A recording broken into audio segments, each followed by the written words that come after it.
The San Marcos City Council to order. This is a regular meeting. It is Tuesday, November 18th of 2025. The time is 6 p.m. Ms. Trevino, please call the roll. Ms. Rodriguez. Here. Mr. Saul Gonzalez. Here. Ms. Garza. Mayor Houston.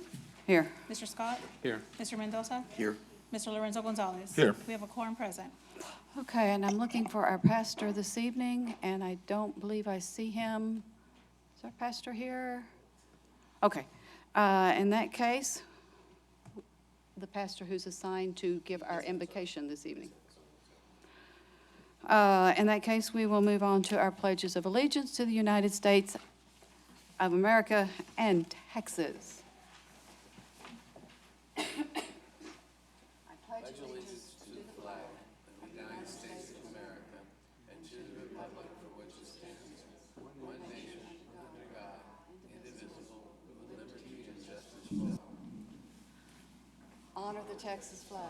I pledge allegiance to thee, Texas, one state, under God, one and indivisible. Thank you all. Next up is our citizen comment time period. The City Council will hear citizen comments at regular meetings, work sessions, and workshops. There is a sign-up process. If you happen to be online when it's almost your turn, there's going to be a pop-up question appear on your screen, and you have to respond to it in order to be able to do citizen comment.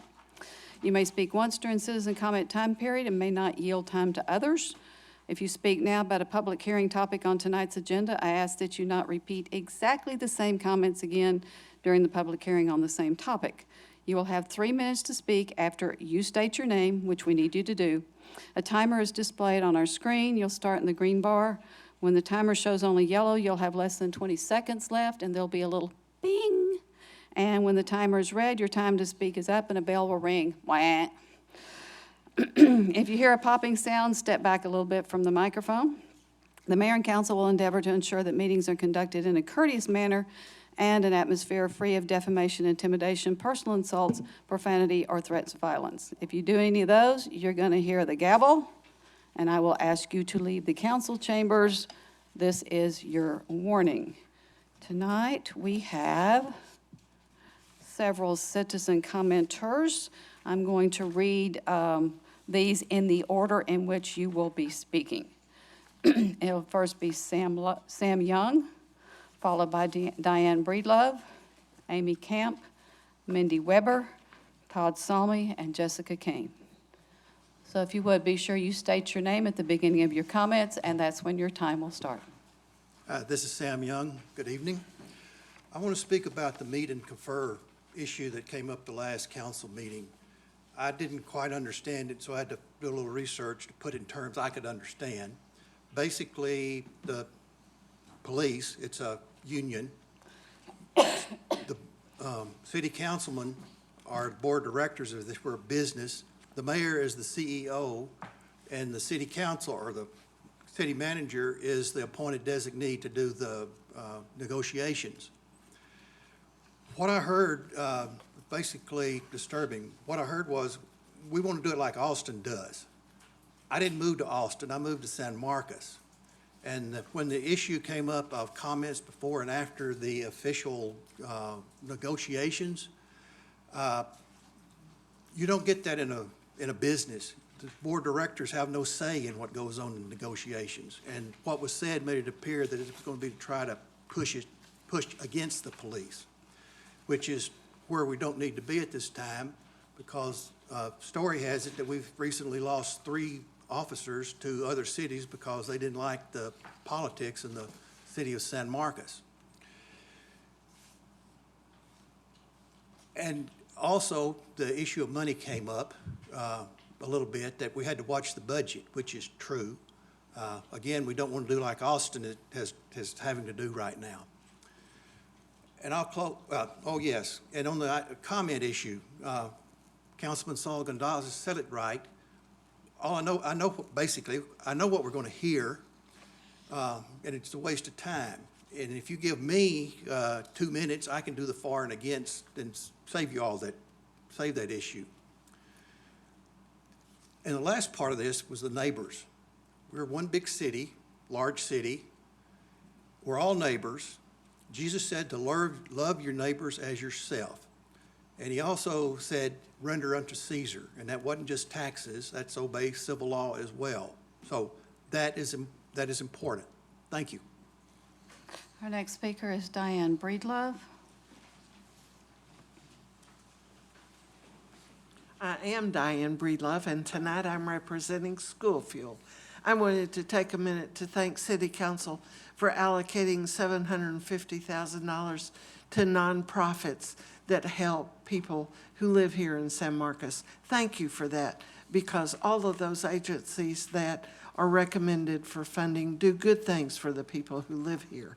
And I also want to thank the Human Services Advisory Board for the many hours they spent evaluating the applications. That is a thankless task.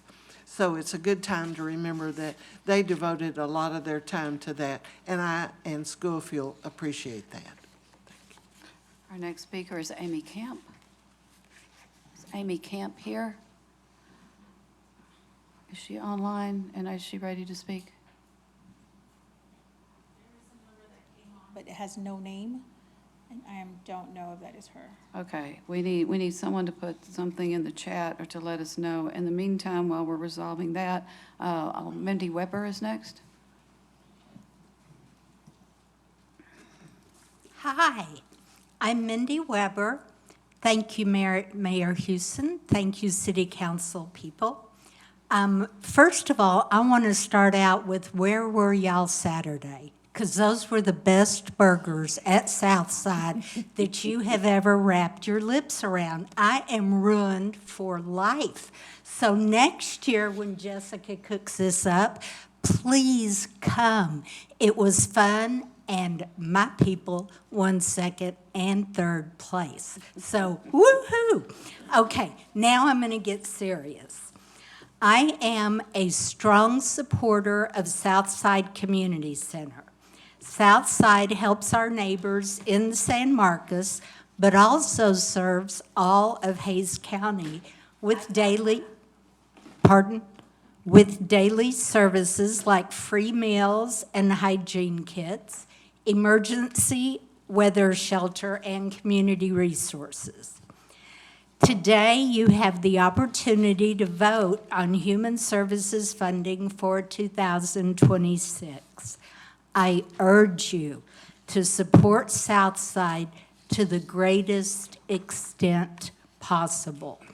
Thanks to the council for entrusting ARPA money to Southside, the eviction prevention program was born.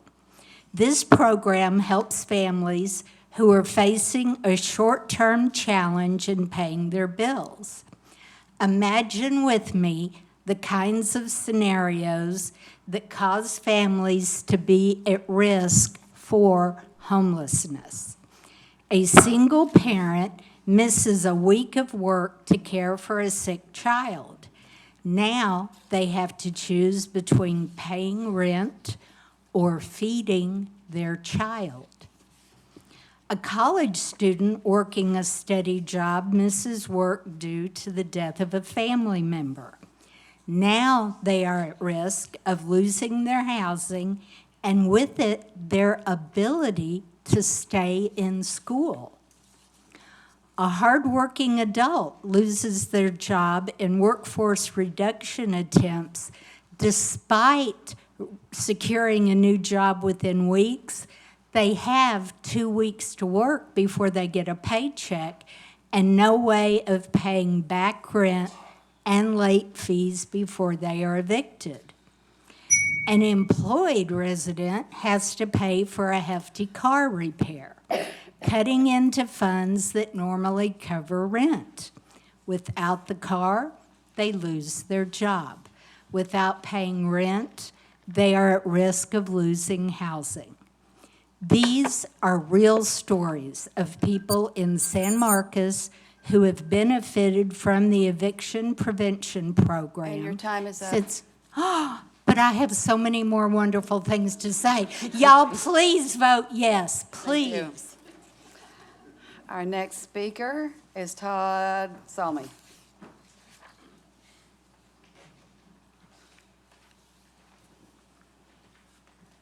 Good evening, Mayor and Council. My name is Todd Salmi, and I speak tonight as the President of the Board of Directors for Southside Community Center. And I also want to echo the thank you that is given to the Council and to the Human Service Advisory Board, specifically to Council for supporting local nonprofits through programs such as this Human Services Grant. These investments improve the quality of life here in our town, and they uphold the dignity of our most vulnerable neighbors. Many of the organizations on the list to be considered tonight partner with Southside, and we're grateful to share with them in this work. For almost 100 years, Southside has helped our neighbors in need here in San Marcos. And when the city launched its Strategic Action on Homelessness plan, an outside consultant identified Southside as the key community organization who could help stop the growth of homelessness and keep San Marcos residents in their homes. 2 years ago, the city invited Southside to lead this work. And honestly, friends, we knew it would be difficult. Building a housing program from scratch in a community with limited affordable housing, with fragmented mental health and recovery services, we knew we were taking a real risk for our organization, for our reputation, and for our finances. But we see the need every day at our doors, and so we said yes. And we've learned a lot. We've had meetings that went too long. We've made adjustments. We've worked diligently through serious challenges, and our staff and our volunteer have worked hard, always keeping our neighbors' well-being at the center of everything that we do. Today, we have an effective program grounded in data-informed best practices, working in strong community partnerships, and providing critical eviction and housing case management services. This year, we requested $100,000 from the Human Service Grant to sustain this proven program. The advisory board recommended half that amount, not because the program isn't needed and not because the program isn't successful, but because we said yes when the city asked us to help launch this effort 2 years ago. Other organizations recommended for full funding also received additional city, county, and other support, yet that support wasn't held against them, and we're totally fine with that. We simply just asked that Southside be held to the same standard and evaluated for the impact of the work that we will be doing in the coming year. And so on behalf of the board, I ask you to fully fund our request.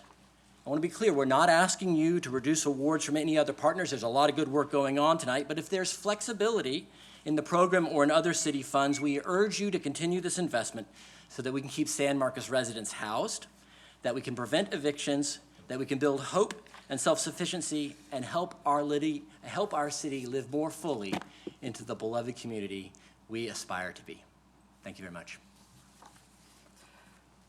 And our next speaker is Jessica Kane. Thank you. My name is Jessica Kane, and I serve as the Director of Neighborhood Engagement at Southside Community Center. I came into this work on a part-time, one-year contract.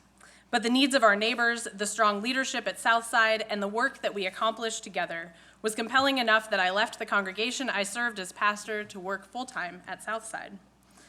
Today, you have the opportunity to vote on the Human Services funding for 2026. I, along with our executive director, the board of directors, all our staff, and our supporters, many of whom are here to wave at you, would like to ask that you consider supporting Southside with the full $100,000 that we requested. Thanks to this council's trust in Southside's mission, leadership, and position in the community, we received ARPA funding to jumpstart a long-term strategic action on homelessness. Among other programs, it is from this starter funding that the Eviction Prevention Program was born. The Eviction Prevention Program helps families who are facing a short-term financial struggle. These families have been on-time payers of rent for many months or even years prior to extraordinary events. Neighbors in this program have encountered major car repairs, illness, job loss, deaths in the family, and other one-time big financial hits.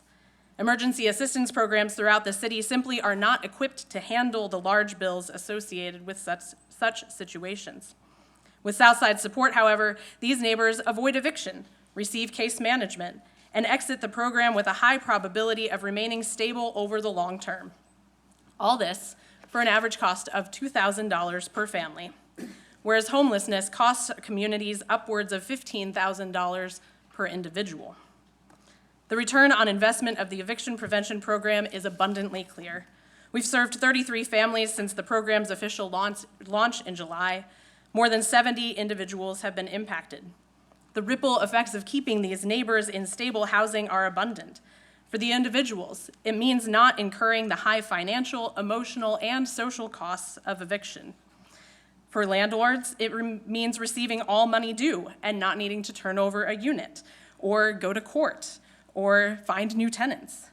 For the community, it means increased safety, neighbors who know and trust one another, and schools with less disruption in their learning.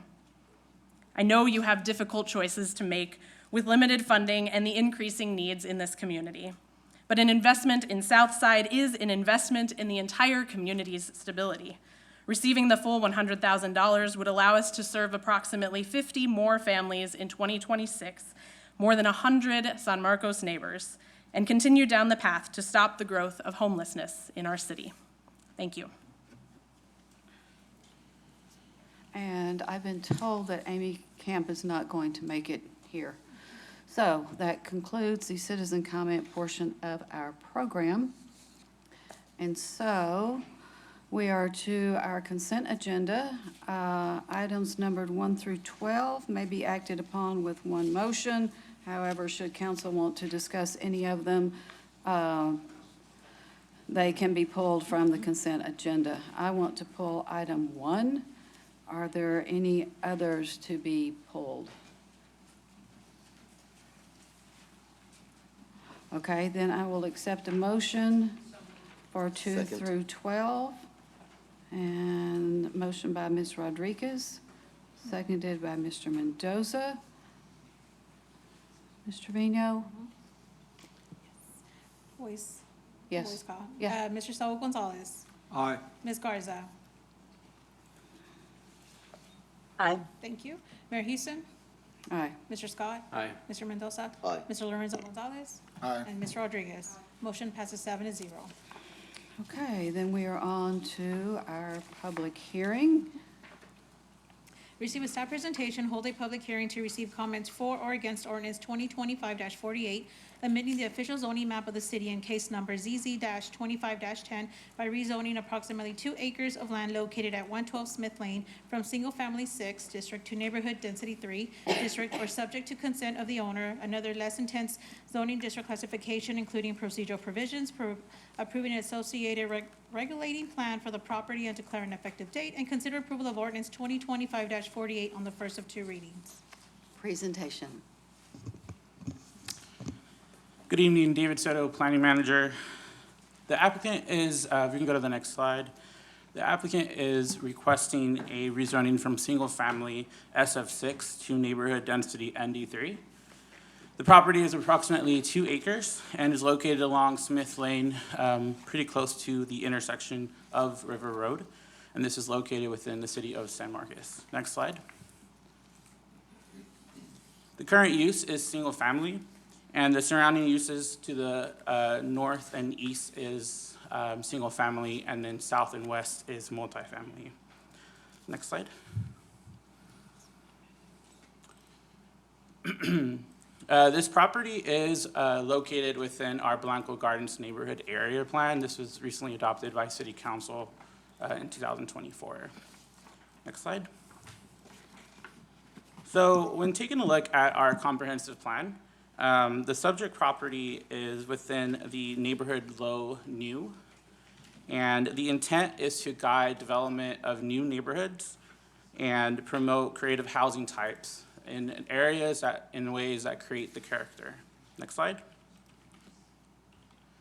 So when reviewing the analysis to table 4.1, when you have neighborhood low and you have the place type and proposed zoning for ND3, it is considered.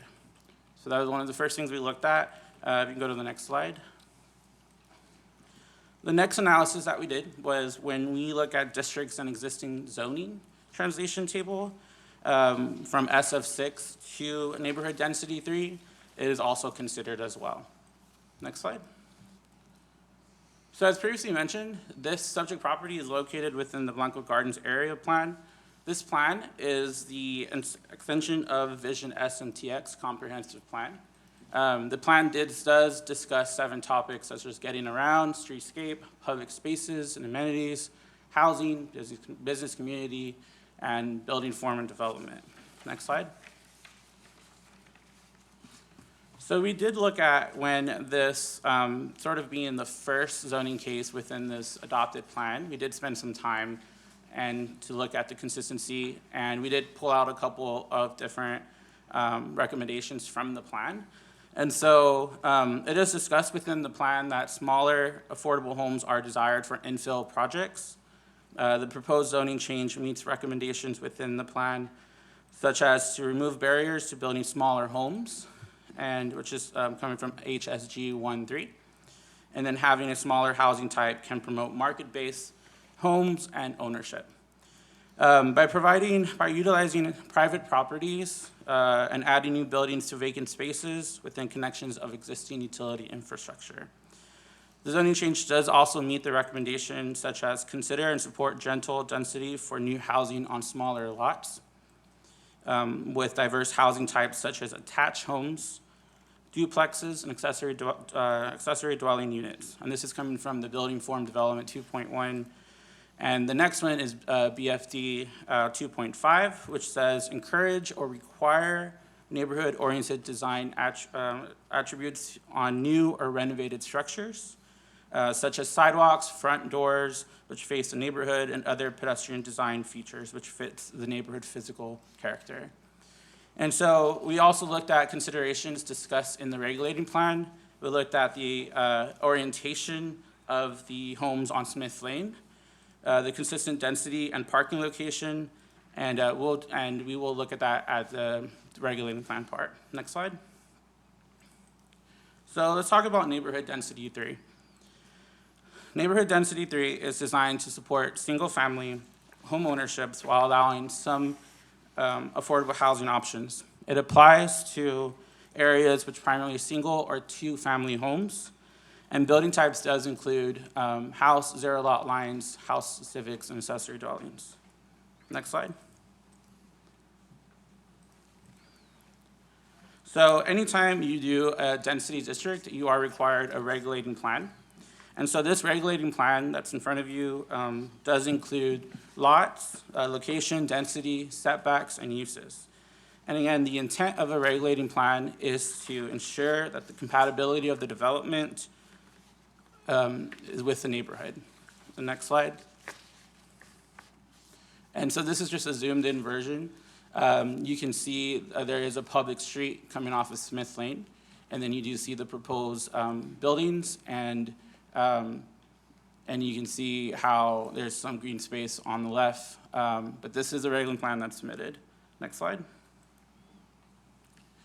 So reviewing the regulating plan, one thing I would like to mention is that the base zoning of ND3 does allow 20 units for the 2 acres.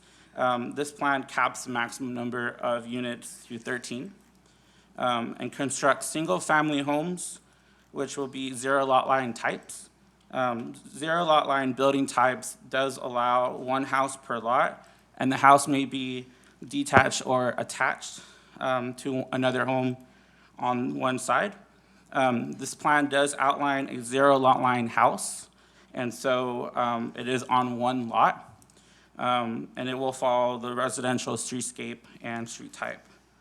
One of the biggest things, if we can go back to the previous slide, one of the biggest things I did want to mention is that we really looked at the residential infill compatibility, as mentioned in the area plan. And we wanted to make sure that those homes located along Smith Lane face Smith Lane, so that way it sort of conforms to the neighborhood. That was one of the things we added. And then garages aren't typical within the neighborhood during that existing study that we did for the neighborhood plan. And so within this regulating plan, parking should be located within the 2nd or 3rd layer, which is to the side or behind the house. And so the existing neighborhood regulating plan is binding to the property, and if there is any major amendments, this will require approval from P&Z and City Council. You can go to the next slide, please. And then the subject property is located within the 100-year floodplain. The subject property will follow all floodplain requirements. Next slide. And then for infrastructure, streetscape improvements, they would need to meet that. Block perimeter, which is 2,800 feet, and then sidewalk connection will be required. And then they are served by the city in the water, wastewater, and electric. Next slide. So Planning and Zoning Commission did recommend approval at the previous meeting with a vote of 8-0. Discussion topics were the neighborhood low, new, existing. And the reason why it is classified as neighborhood low, new is because it's unplatted, and that is coming from the comprehensive plan.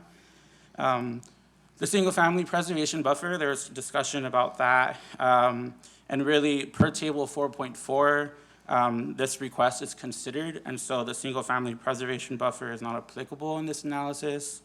And there is also a neighborhood plan that was recently adopted, so we did look at that. And then there's questions about potential changes to the neighborhood regulating plan. And we do have criteria in our land development code that if there's certain changes within 10 feet, we have minor amendments and major amendments. And so if it's a minor amendment, staff can approve it, but if it's a major amendment, it would have to go back to PNC and council. This concludes my presentation, and staff recommends approval of as presented. And I believe the applicant is on as well. All right, Thank you. thank you. Okay, thank you for the presentation. And next is to open the public hearing. I will open the public hearing and ask if there's anyone who wishes to speak for, against, or about this item. Mr. Trevino, did we have anyone signed up? Oh, I'm sorry. Mindy Weber was also signed up. Did she Yes. leave? She's still there? I can't see her. Good evening. Okay, we have Andres Seiler, I think. Are they on and ready to speak? Okay, Sure. well, go Good evening, City Council. sorry, we Yes, didn't quite can you catch hear me? that. Can you hear me well? We can barely hear you, it's breaking up. Oh, good evening, City Council. This is Andres, and on this side with developer. I'm the designer engineer, and we work closely to the PNC Commission on building this plan for these 2 acres, and it's been a very smooth process, and I'm here for questions that you may have. Thank you. All right, thank you for being here. And Mindy Weber?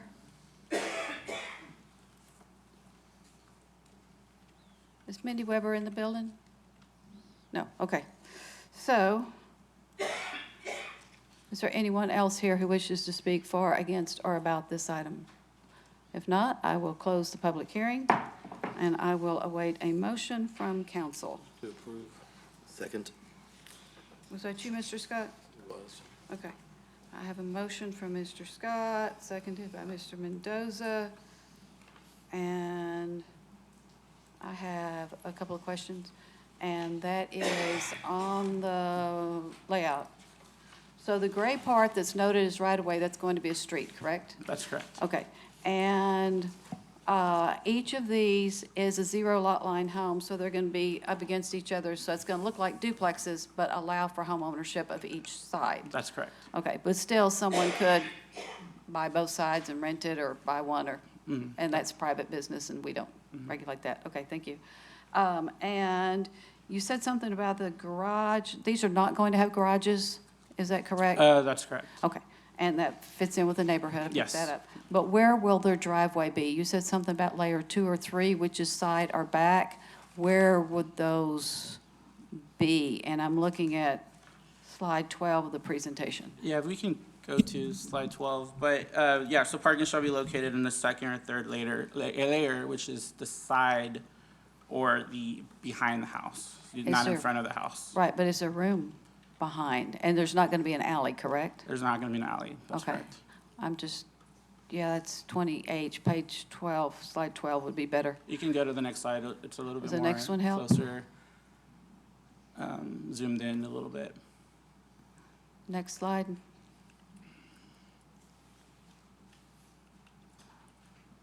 Okay, there we go. Yeah.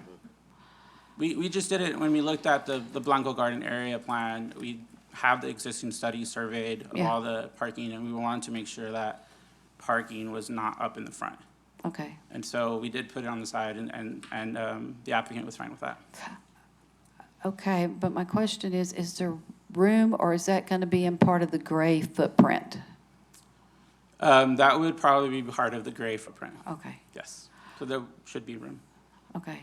Yeah, I think many of those houses, they were maybe a 2-1, and the garage is enclosed. And so their driveway is in front simply because that's where the garage used to be. Okay, that's what I needed clarity on. And so this is going to be 15 units? It's maxed at 13. 2, 4, 6, 8, 10, 12, 13. Okay, I can recount again, but it's capped on the regulating plan as 13. right, okay. So, No, we're good.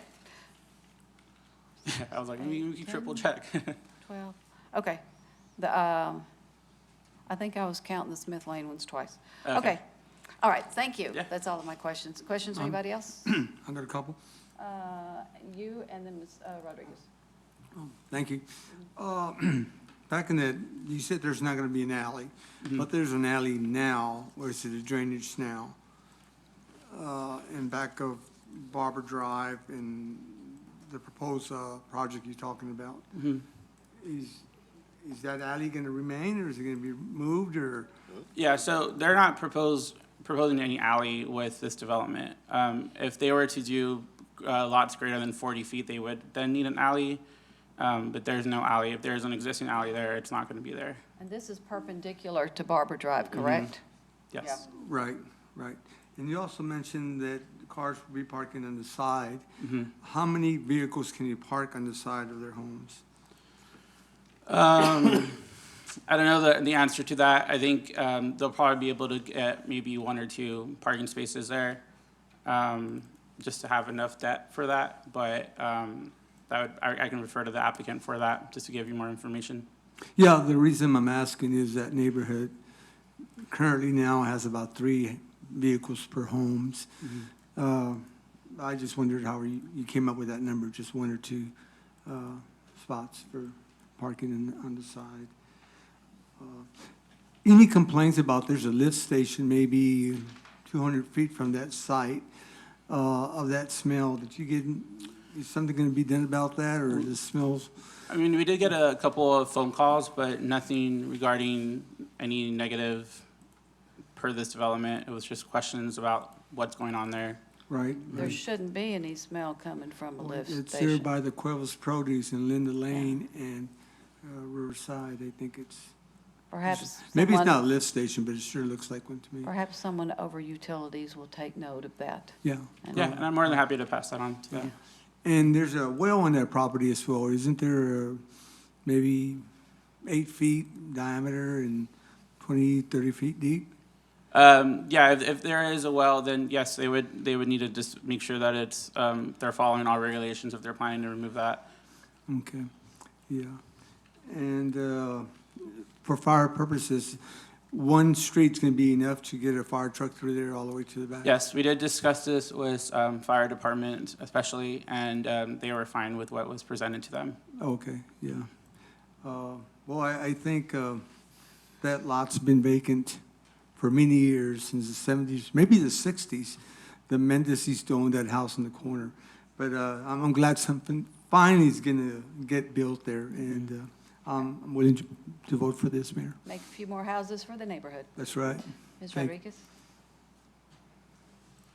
Oh, thank you, Mayor.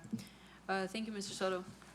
Quick question. So when we talk about the Blanco Gardens area plan, that was the one we approved earlier this year, correct? It was earlier, it was last year. Earlier last year? Okay. And remind me, the houses on Sturgeon that look so vastly different than many of the houses in Blanco Gardens neighborhood, those were done prior to the plan's adoption, correct?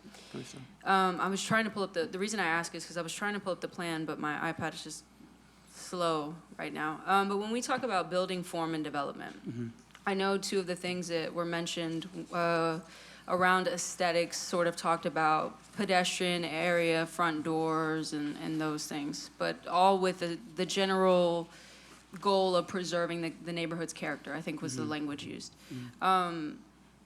Do we have an idea on the actual design of these things? Are we going to expect something like Sturgeon? I guess I'm just trying to see the applicability, given the novelty of our plan and how it's gonna apply here, and Yeah. what neighborhood character preservation looks like. Yeah, so we'll definitely have, when they do submit their renderings, I know, and I could probably refer the second part to the applicant on what they envision for as far as the character of the homes, but we did look at the Blanco Gardens, like you mentioned, and we wanted to make sure that it fits at least the form of it. We don't have anything that talks about the character of the building or how this house should look like a certain house. But we do want to make sure that anything that does come in, we have informed the applicant of the neighborhood plan. We did tell them, please look at this, please look at these different recommendations to make sure that you are somewhat compatible to those building types that are already there. And so, again, I'll refer to the applicant on maybe just providing their opinion on what they're planning to, at least visually, built and for those homes. I believe they're on. Yes, they should be on. Would you Hello. Yes, we actually had a neighborhood meeting where this topic was discussed. It was a concern from the neighbor that the aesthetics of the newer units were not consistent with the existing ones in the neighborhood. So we have that in mind, and we're proposing units that they're gonna look like to the ones nearby. That's something that we have in mind when we plan all these projects. That's good to hear, Mr. Siller. I particularly was interested, that was gonna be a second question, is did y'all communicate with the neighborhood themselves? Council members Garza, myself, and Mr. Gonzalez recently walked that neighborhood, and obviously one of the concerns that was presented, among other things, was gentrification.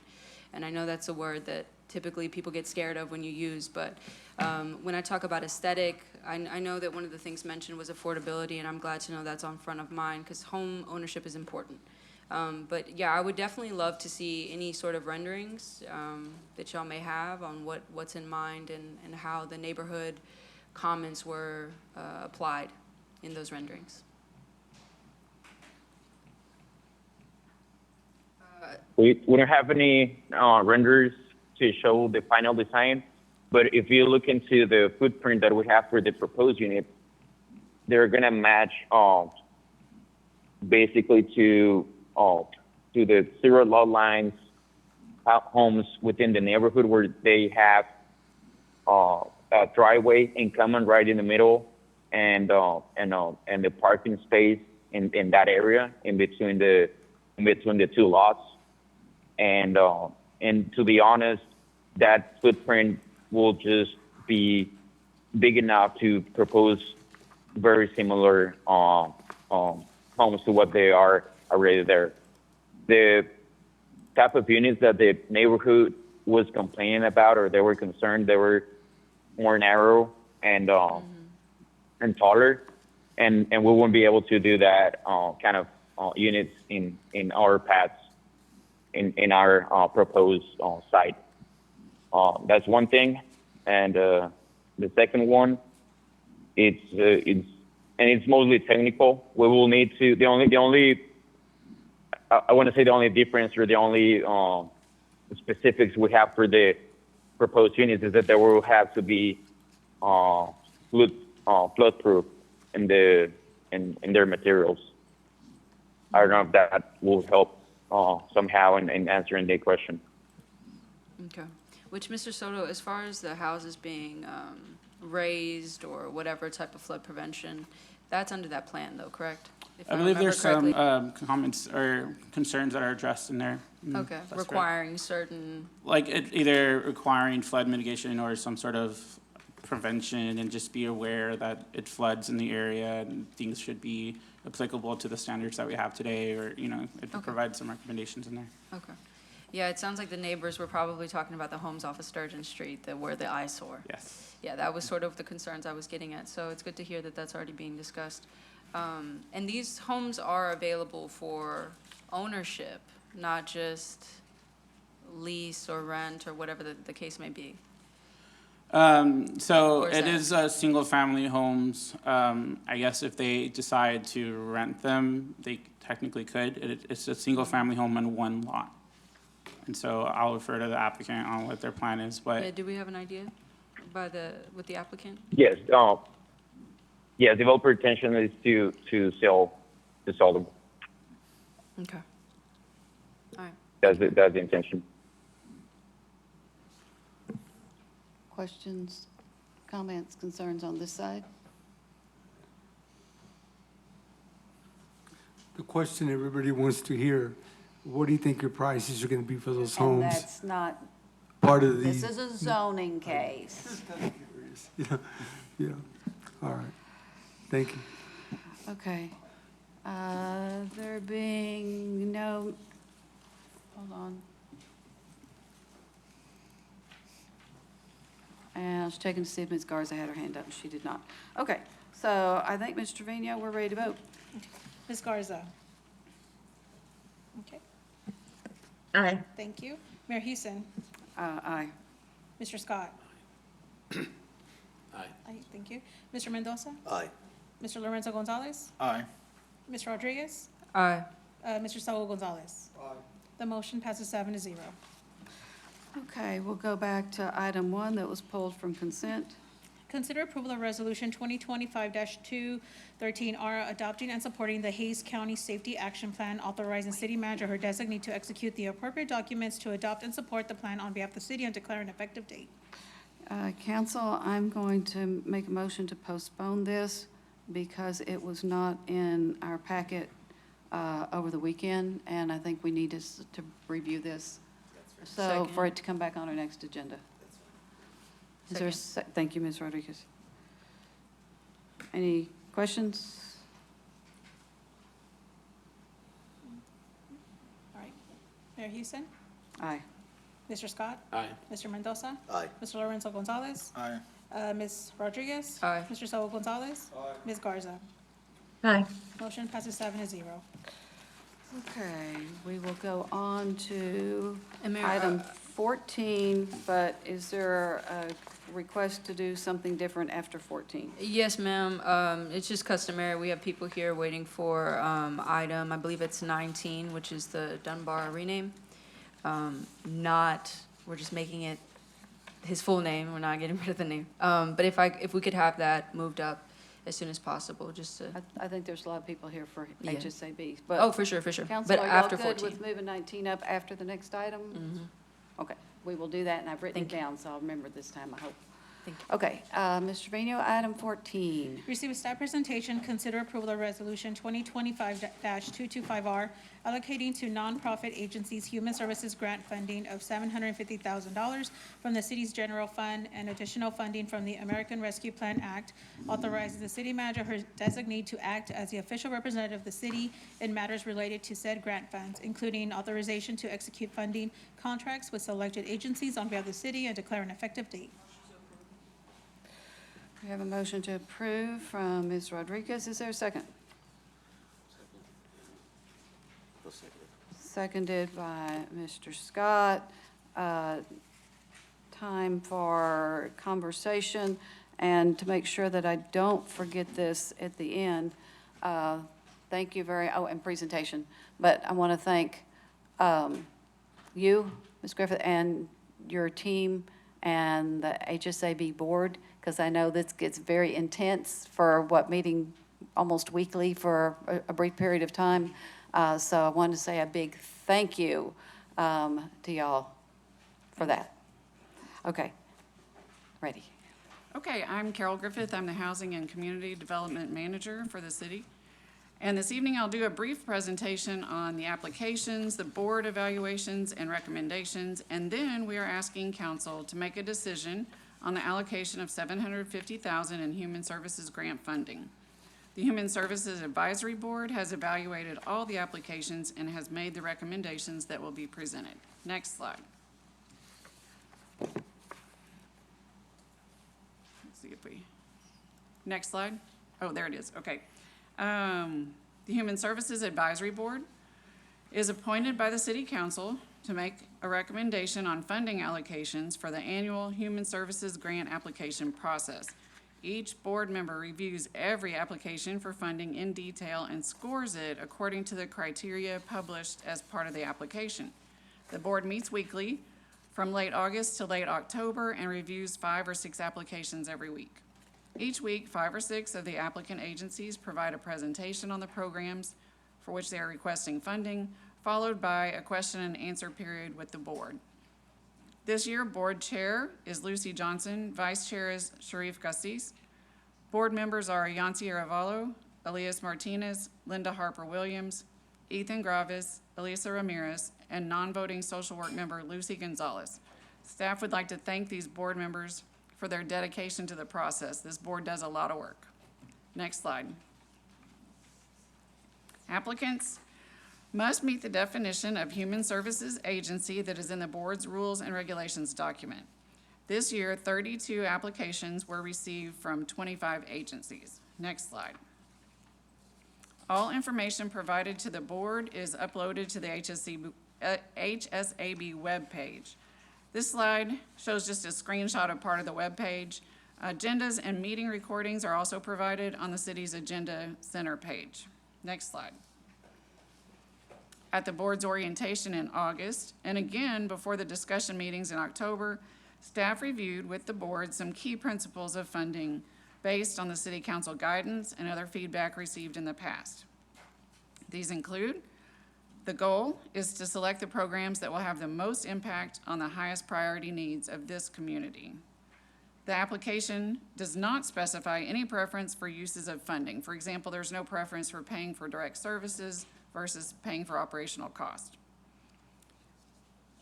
We ask that the board members not place more weight on personal passions and not include any perceived additional resources in their consideration. So we look at what is presented to the board. They are asked to consider the highest priority needs for San Marcos specifically and to look for the most impact either through depth or breadth. Next slide. As applications are received, staff checks them for completeness and eligibility. And then each board member, as I said, evaluated and scored each application. And I'll go over the criteria just very quickly. Community need and justification could be given up to 15 points. Next slide. Readiness for implementation, 15 points. Impact and cost effectiveness, 15 points. Next slide. Community support shown through letters of reference and the roles of volunteers and board members, up to 15 points. And then council priorities, 30 points. For example, if the program has already been serving San Marcos, if they have an office in San Marcos, et cetera. So next slide. Board members also assess the risk that the outcomes of the funding might not happen as envisioned. This year, risk was evaluated within the 100-point scale instead of separately. Applicants received points if the agency has more than 5 years of experience with a program of this size and complexity, and if at least 50% of the program's funding is non-city. So we're giving them points if they're lower risk. Next slide. This year, this slide, by the way, I don't expect you to be able to read it, but I'm just showing you what the board member was looking at when they were reviewing the applications. This year, the board members' scoring ranges differed enough that I assigned green for the highest third, yellow for the middle, and pink for the lowest. And then I ranked the programs for their discussion by the number of greens, yellows, and pinks. This is also in front of you. It's been printed for your reference, and it was placed at the dais. So how did the board make their decision? The board discussed each application individually, sorted by rank, considering the scores, the amount of funding requested, and the impact of each program on the services needed in San Marcos. They held a thorough discussion of the merits of each. All board members actively participated in the discussion. In the next several slides, I will go over the recommended funding allocations. Next slide. The funding recommendation was made separately for each program, but just to organize it for the presentation, I will present the list by the amount of funding recommended compared to the amount requested, and we'll go in descending order. So the board chose to allocate some funding to all but one of the programs that requested it. And the board recommends, as you can see on this chart, that 16 of the programs receive the amount requested. That accounts for $423,500 of the funding.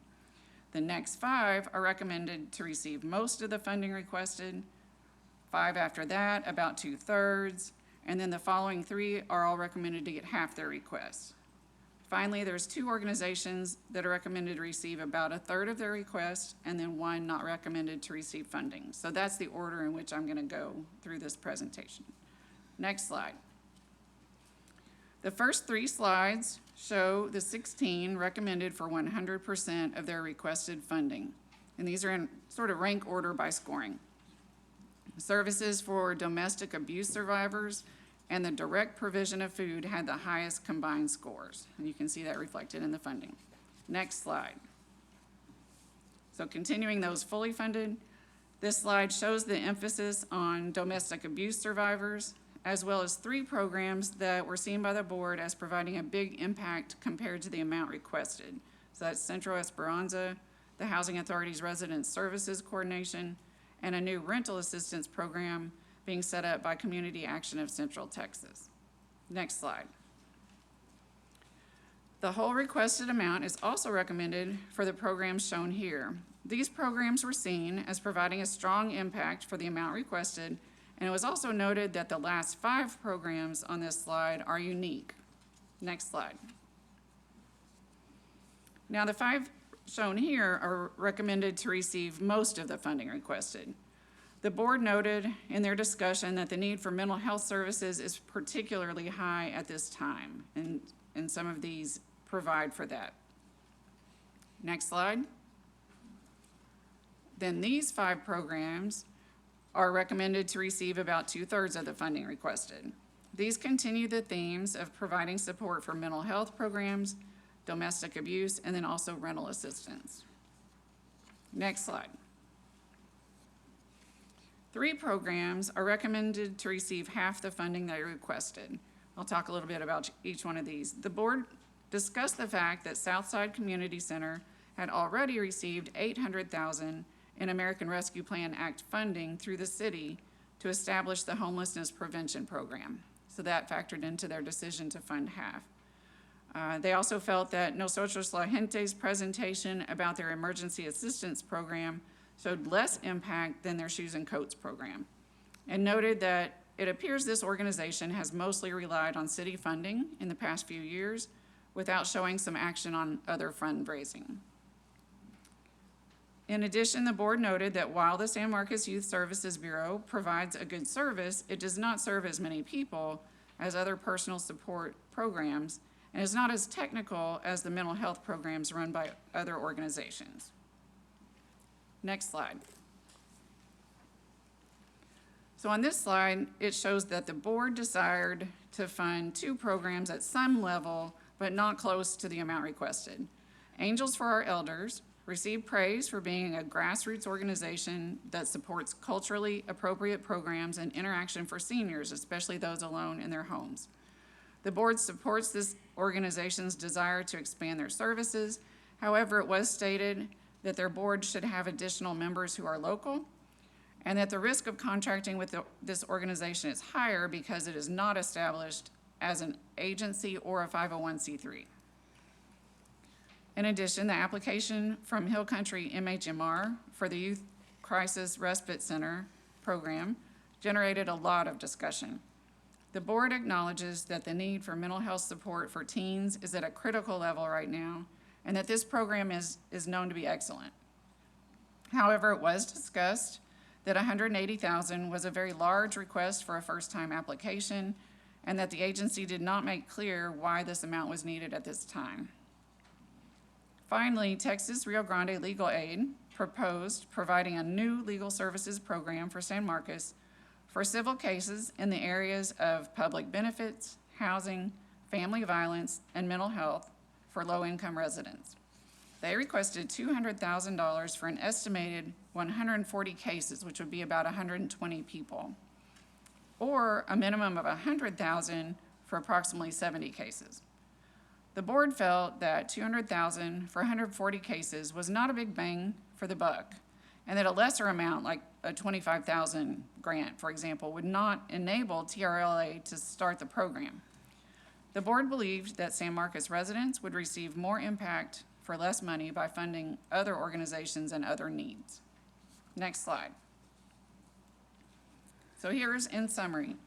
Overall, the board recommended funding related to food and domestic abuse most highly, along with recommending fully funding any baby cans requests for important early intervention in children's lives. Community services and education is recommended to receive the next highest proportion of the funding they requested. Emergency assistance and mental health services were discussed as critical needs right now, but the funding amount was balanced against prior city-related funding for emergency assistance and the desire to fund programs other than mental health that have a broad impact on the community. Next slide.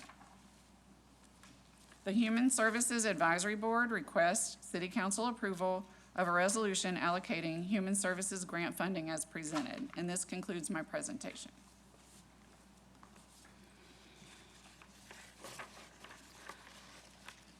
Okay, council, we've got a motion and a second.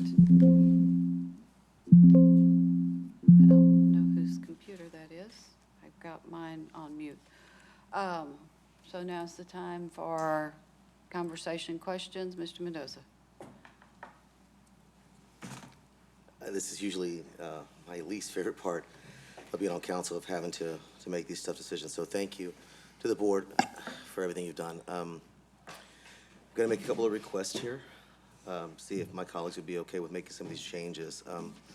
In no way am I saying these organizations are not vital. Again, I apologize. This is one of those times where we have to move funds around here, but I am concerned about the individuals who came out there and talked about Southside Center. We all know exactly just how important that is to us. So my request is here to move the funding that we have listed down for rough draft, the $4,500, to move that to Southside. I'd be willing to work with somebody here of how much we can take away here and move it from lifelong learning. I would be looking at maybe 5,000 taken from them and moving it to Southside. And then, Okay, we're going to do these, we probably should do these one at a time. should we just one by one? I just wanted to get them out of there. I just didn't want Well, I'm going to tell you right now, I would vote yes on one and no on the other. So Okay. that, whenever you get an amendment that's got ands in it, All those- you've got opportunity for things to be complicated. Okay. So you're saying rough draft, give me that dollar amount again, please, 4,500 to Southside. to Southside. Okay, I'm looking to see if there's a second. Mayor, I definitely understand the need procedurally. May I just hear all of the others so I can at least prepare for Let me get them? a second for this one, and then I'll ask him what else Second. you've got going. Okay, Second. thank you. So yes, I think that's a fair statement. I still want to vote on them one at a time. Understood. So Yes, go ma'am. through the rest of your list. The other one is lifelong. I was thinking 5,000, moving it to Southside. Okay, And the one I'm going to be really hated for here is the Hill Country MHMR. If we can pull 10 from them to make it even 50 and move that 10 to Southside. okay, so we know those are coming. Mhm. Okay, so the first one is to move from rough draft.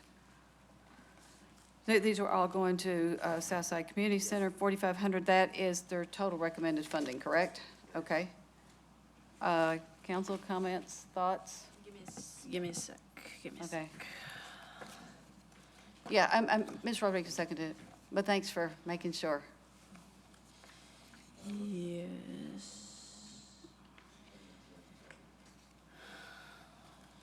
Okay.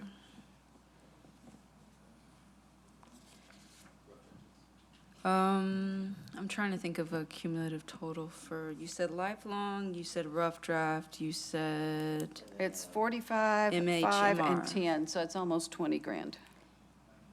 I know we're gonna take each, may I ask how much you said from MHMR? I was just gonna ask for 10. 10. I didn't want to take- And that's the one that's killing me, I'm sorry. I'm asking for that, but since they did first year asking amount there, they couldn't justify the amount they needed at the very beginning, and I was just kind of giving them And for lifelong learning, are you proposing the full 9,500? No, ma'am, I No. was just thinking 5, Five. but I can definitely work on that. Okay.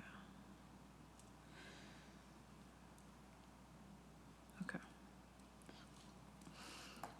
Okay, Ms. Garza's got her hand up, so I will go to her while you're still looking, Ms. Roy. Go ahead, Ms. Garza. Thank you, Mayor. Can y'all hear me okay? Yeah. Okay, I'm gonna keep it brief. Like I'm not interested in reallocating any money. My support is for the allocations as presented by the Human Services Advisory Board. I've never liked the process of and practice of reallocating things live here. I feel like we miss a lot of context and conversation, and also historically, we haven't really given, in my opinion, like critical justification and rationale. And that just, I feel causes community tension amongst the nonprofits, and it's not something that I vibe with. So that's all I have to say about that. All right, Ms. Rodriguez. My question is actually for Ms. Griffith. I should have gone back and rewatched the specific Southside discussion. I did see in the intro information, a brief rationale. Can we maybe expound upon that and kind of highlights, were there additional points made when, I get it was the $800,000 that was previously allocated. Was there anything in addition to that that sort of provided some rationale for the 50? I know the board asked the Southside representative how many people had graduated from the program at this time. And then I do think they realized, the 800,000 was to set it up, so there's some setup time. At the time, what I remember is that the representative said 3. And so there was some discussion about the cost of the impact that they had had so far, and then just wanting to provide funding for other programs because they felt like, just like I've said, that they've already received a lot. And so I think that was the main discussion. Okay. So, Well, I will say, I support what you're trying to do. I do. I think where to pull it from is always the most difficult part, though. And when we talk about pulling the 4,500 from rough draft, just for the public's knowledge, because I didn't know actually about what that organization did prior to this period. So their whole thing is like putting together those community mental health wellness bags. I think they said the minimum to operate that was that 4,500, which may have been the basis for the decision. So your proposal would be to completely just drop them from Yes, consideration? and again, I'm not trying to diminish what they do. It's just, I see the need of the local community here and how we can help them directly. It's a great program, doing arts for those that are needing that expression. But again, my concern is just how can I handle right now with all the needs that happen in Southside Center, considering the state that we're in right now is a food shortage and people that actually consistently go to Southside on a daily basis.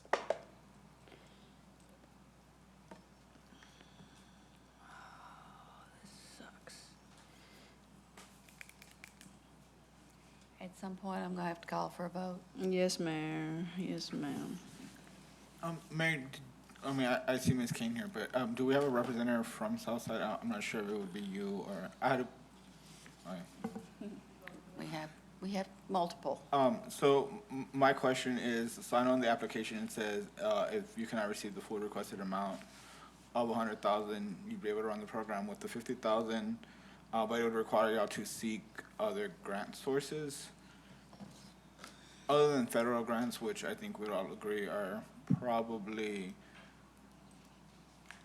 Slim and none. slim and none. Do y'all have other prospective grants that y'all are reaching out for, or how difficult, I guess, do y'all perceive trying to get the 50,000 covered through other grants? So we have applied for many grants already. We are connected with the United Women of Faith, and we similarly asked them for a lot more money than we have asked in the past, and they have awarded us the same amount of money that they have given us in the past. We have submitted an application through the fund that Community Action is divvying out from St. David's. I'm fairly confident we'll get some of that. I don't know that we will get all of that.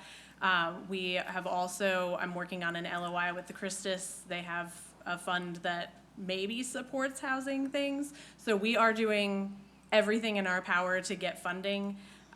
The issue is that we need funding in 2026, and a lot of these are kind of things that we'll have to build upon year after year after year. Right. All right, I guess my follow-up question to that would be, if Mr. Mendoza, if all three of Mr. Mendoza's amendments pass, that would get y'all from 50 to 69 and a half. How much more of an impact would that 19,500 be if you're still not quite at the 100? At our current average spending per family, that would allow us to help 10 more families, and on average, each family represents 2.2 people. Ms. Kane, real quick, when they talk about graduates, I'm assuming, and correct me if I'm wrong, the 3 people that were mentioned as actual graduates, that doesn't constitute the amount of people y'all have actually served through that money though, correct? Yes, so that is actually not even the program for which we submitted this grant. This grant is Okay. for eviction prevention. Yeah. Those numbers are from rapid rehousing, and we have served 27 families. It's just that 3 families have gone for a full year because we've only been doing it for about 13 months at this Okay. point.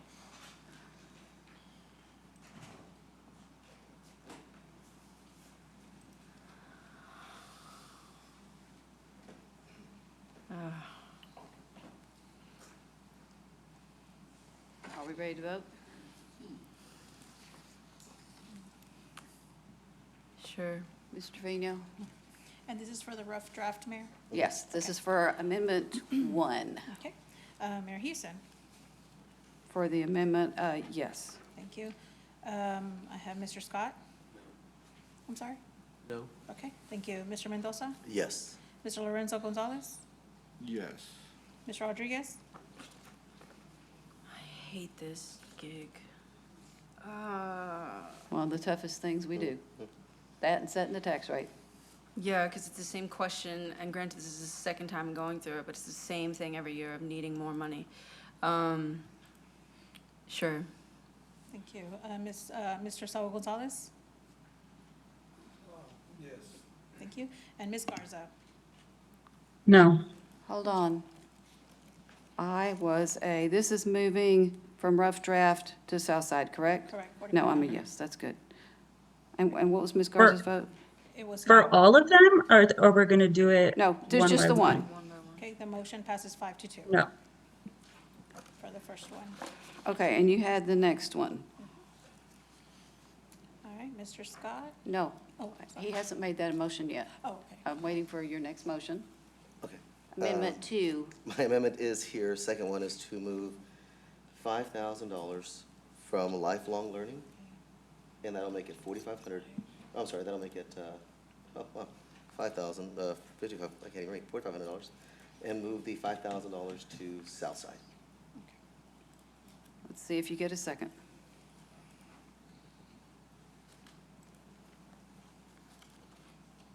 I think we're moving on to what will actually be Amendment 2. So the new amendment, then, the second one, is moving 10,000 from Hill Country MHMR, leaving that at $50,000 and moving that $10,000 to Southside. What's the rank number on the MHMR? They are 25.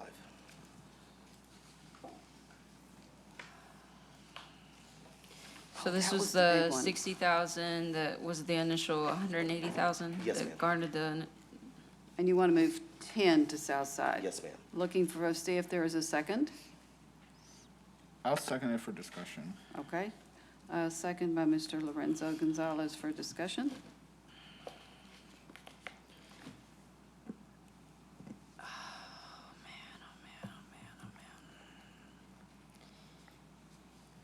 My argument's just the same here. Again, I'm not saying that's not a reputable or a good organization here, but I'm just trying to look at what Ms. Kane came up here and talked about was eviction prevention, things like that that we've talked about for the past year as a necessity, and we keep seeing it increasing. So I'm just trying to help those that are directly affected here in the city of San Marcos, those that, it's not just youth, these are families that we're trying to keep from being evicted.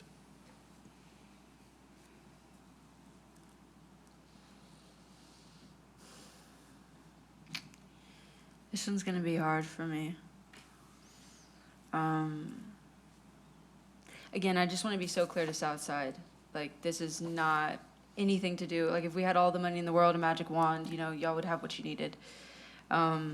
This specifically for the community's knowledge is for the Crisis Respite Center, correct, Ms. Griffith?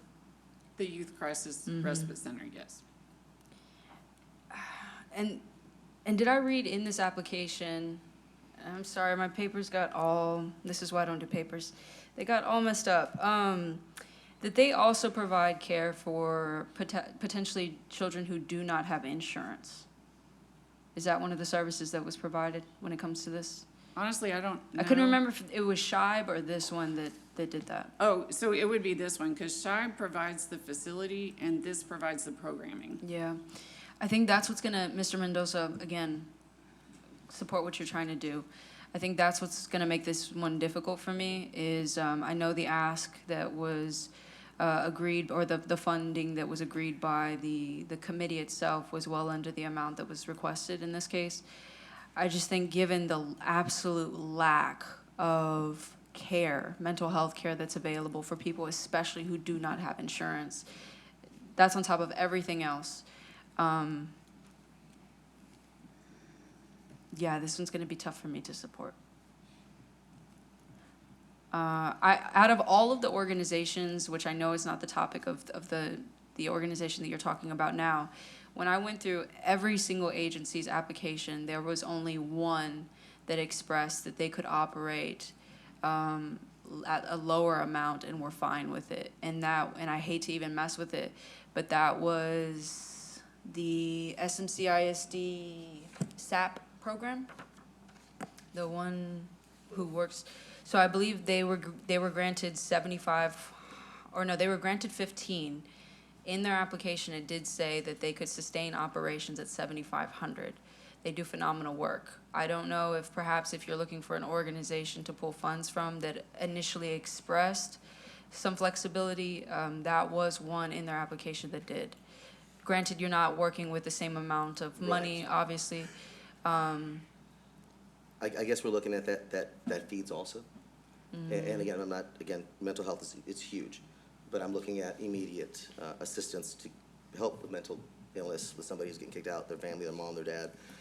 I guess I'm just trying to hit with this how we can help it. And I know MHMR does work with the Schreiber Center we were talking about, and they get funds from several locations also, and they're trying to build up that. But I'm looking at, I mean, because MHMR, I believe, also has places in Dripping Springs, Kyle, Buda. This is, you know, everybody comes from the area to San Marcos for our Southside Center. And we're not discriminating, saying you can't just get this rental assistance because you live in Buda. We're helping every single person in Hays County, and there are times of need. It's the same thing you have like CASA, or you have Women's Shelter. These are people who. But we're looking at spending San Marcos funds on San Marcos people. Other funding can help the other folks. Which is a requirement of this That is, money, but yeah. we do, Yeah. we are the only shelter here in the city, in the county. These are dollars from San Marcos. Yes, ma'am, but we see how important that entire organization is. Well, the reason I bring it up, Mr. Mendoza, I was trying to throw you a bone, and I know it might be outside of, is because there is an organization that did express that they were okay with operating at Right. half the granted amount. Together, combined with the previous motion that you made of the 4,500, will bring it to $12,000 total, in you're- addition to the 50,000 that would be that is currently. And you're referring to school fuel? I'm referring to the SMCISD School Age Parents Program. Number Again, 22. I am not touching, just for, this is a hard one to also touch too, because the letters that were written in support of this organization were just phenomenal. It's clear that their work is phenomenal. So as you attested to earlier, none of this is to say that these organizations don't come through. But if you're looking for potential flexibility, I'm not gonna make that and motion. I think it was, I shared this, getting to the whole 100,000 probably wasn't gonna happen today. And I think it's important to be realistic with people. Oh, yeah, absolutely. But A again, potential additional $12,000 though could go some way, and you could get that by, I'm not gonna make that motion. But if this one fails, absolutely, you're more than welcome to, but I'm gonna go ahead and just kind of stick where I'm at right now. okay.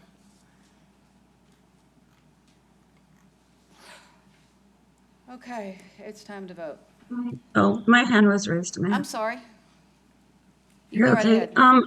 Yeah, I just wanted to comment, Same Energy, like, I understand, I see the value and the need of Southside. I just think that this isn't like the time or the place to be making seemingly haphazard funding decisions, even though they're well-intentioned. I think that it's, yeah, I'm not gonna support reallocating any of the money. I think it's kind of weird, like the folks from all the organizations aren't there to engage in like question and answer back and forth. And there's like always assumptions that are thrown around whenever we start engaging in this practice. But also, I do appreciate the energy of like meeting people's direct basic needs now. And housing is absolutely one of those. But I'm particularly not interested in moving money from mental health because of the deep intersections between our neighbors' ability to maintain housing and their mental health. I work a lot with and have advocated historically for a lot more eviction prevention funding since the first tranche of ARPA money. And because I work with our neighbors who are going through eviction or, needing help to maintain like safe housing. And almost every situation has intersections with folks and their mental health issues and like inability to secure resources for themselves and their families. So I just wanted to share that. Anyone else? Mr. Trevino, it's time to vote. Mr. Scott? No. Mr. Mendoza? Yes. Mr. Lorenzo Gonzalez? No. Ms. Rodriguez? No. Mr. Saul Gonzalez? No. Ms. Garza? No. Mayor Houston? I'm a no. Okay, the motion fails with 6 noes and 1 yeses. Okay, are there any other amendments to be made by anyone? Ms. Rodriguez? It's absolutely chaos over here in this desk. Sorry. Let me do some quick math real quick.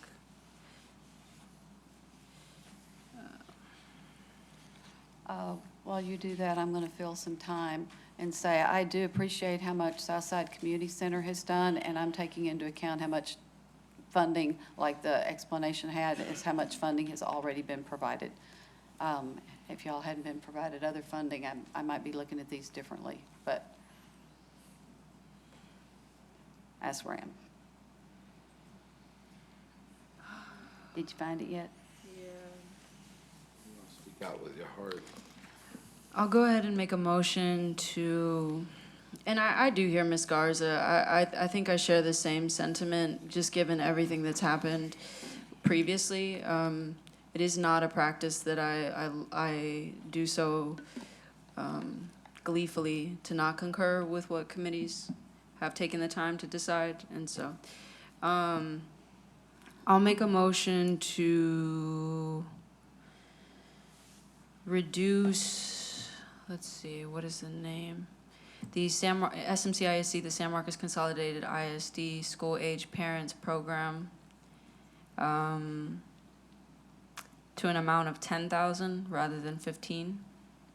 So you're dropping it by 5? Mm-hmm.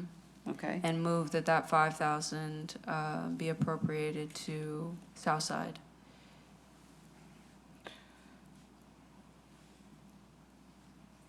And not that this is part of your motion, but part of your reasoning is because they said they could do with less, and you're still leaving them with more than what they said they could do. Yes, they did say Okay. that they could sustain operations at 7,500. Well, have I gotten a second so we can have discussion? Yeah, I just wanted to clarify Oh, okay. before. And Yes, but I don't feel comfortable just leaving them with just enough to, Yeah, okay. you know, they need something. All right. Looking to see if there is a second to this motion. Mr. Gonzalez is seconding it.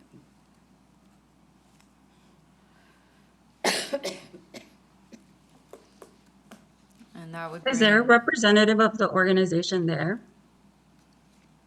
I don't know. We'll ask. I don't think so. I don't think so. I That's just not also appears- wonder, like, the application that was submitted, when it was submitted, when they said that they could do with less, and everything that has transpired since then. I feel like that's important to name. it is a great point, Ms. Garza, Yeah. because I do. What's the deadline? For submittal, Uh-huh. August 1st, I think? Close enough. Yep. All right, thank you. Ms. Griffith, when we talk about this program, I mean, I read the application, I read through the letters of support. I saw a lot of people who were previous beneficiaries of what this program does say really great things. And so, was there anything that the board in their discussion said, in addition to what I may have read, that was memorable? I know they were very positive about this program. They felt like it provided for a need for people who were in a bad situation. Really, I don't think there was a lot of discussion other than that. Okay. And I know I had a paper, this is not, my mom's probably watching and like, girl, why don't you have it together? You need more Post-its. I know we had a paper that, here it is. Okay, so that program was under education and life skills. What we're talking about is emergency assistance. So there's still a total of, okay. Yeah, begrudgingly, I'm comfortable with my own motion, in case anybody was Well, wondering. we do want to make sure of that. Yeah. Okay. Any other comments? Ms. Garza? Then I think we're going to vote. Mr. Mendoza, No. Mr. Lorenzo Gonzalez, No. Ms. Rodriguez, Mr. Mendoza, you do know that this is going to Southside, right? Correct, yes. But I also, this program itself is a great program that I know some people that actually have benefited from themselves. So that's where I'm trying to sit there and say, this is what you say in San Marcos. But yeah, so that's the vote. Okay. I'll say it again. I guess No. this is what kind of gets at Ms. Garza's point about rationale can be sort of, All right, voting. Rationale. yeah, We're sorry. voting. Yes. yes, okay. Mr. Saul Gonzalez, Oh, that's yes. thank you. Ms. Garza, No. and Mayor Houston, No. and Mr. Scott. No. Okay, the motion fails with 1, 2, 3, 4, 5, and then 2 noes, 2 yeses, I'm sorry. I will ask, are there any other amendments?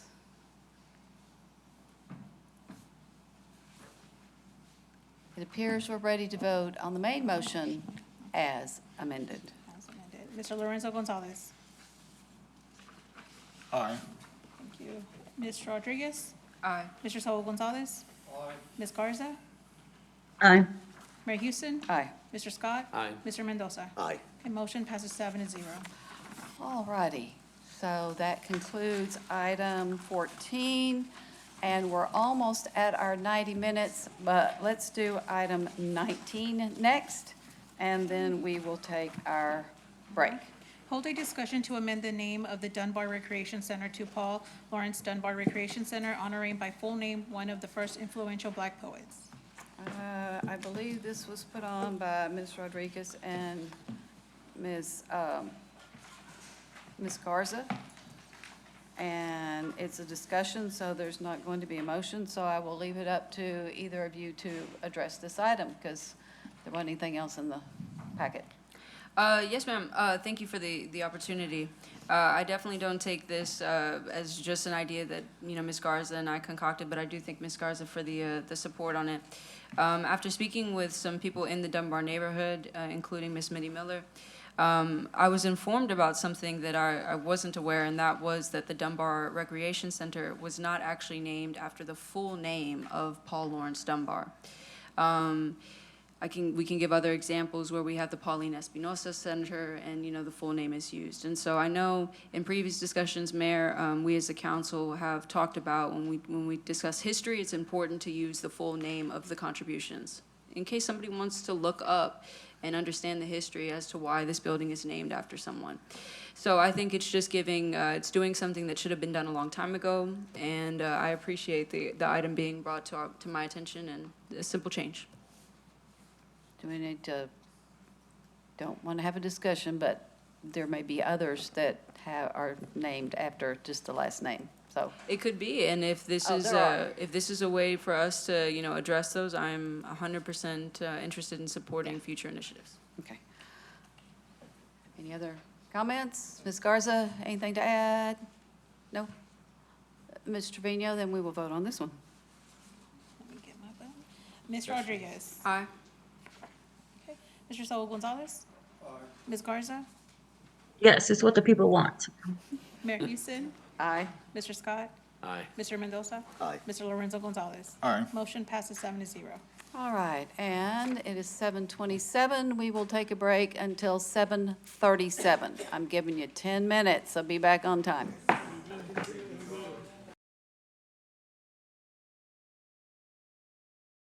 Now 7:38, and we are on item 15. Consider approval of Resolution 2025-226R, approving Amendment Number 2 to the 2024 Regional Wastewater Treatment Cost Sharing Agreement to adjust the required initial service date from March 1, 2026 to March 1, 2027, authorizing the city manager or her designee to execute the amendment on behalf of the city and declare an effective date. Motion to approve. Motion by Mr. Scott, seconded by Mr. Mendoza. I'm assuming there's no presentation. Any questions, concerns? We will vote. Ms. Trevino? Mr. Saul Gonzalez? Oh, sorry. Ms. Garza? Thank you. Mayor Houston? Aye. Mr. Scott? Aye. Mr. Mendoza? Aye. Mr. Lorenzo Gonzalez? Aye. And Ms. Rodriguez? Aye. The motion passes 6-0 to 1 absent. Item 16. Consider approval of Resolution 2025-227R, casting the city's 18 votes for one or more candidates to serve on the Caldwell County Appraisal District Board of Directors for a 2-year term commencing on January 1, 2026, and declare an effective date. To approve. Second. That's not a motion to Oh, approve. it's not? No, we have a whopping 18 votes. Oh, I thought I was going to Caldwell for some reason. Oh, wait, yeah, why is that? No, it's Caldwell. It's 18 votes. We're going to do Okay. Hays County next. All right. So we have 18 votes that we can spend.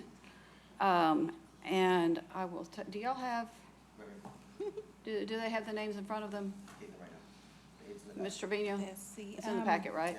Okay. It is in the packet, yes. What I can tell you is that the incumbents are Kayleen Cable, Sally Daniel, Linda Hinkle, and Alfredo Munoz. I'm pretty sure Alfredo Munoz was a former Lockhart City Council person.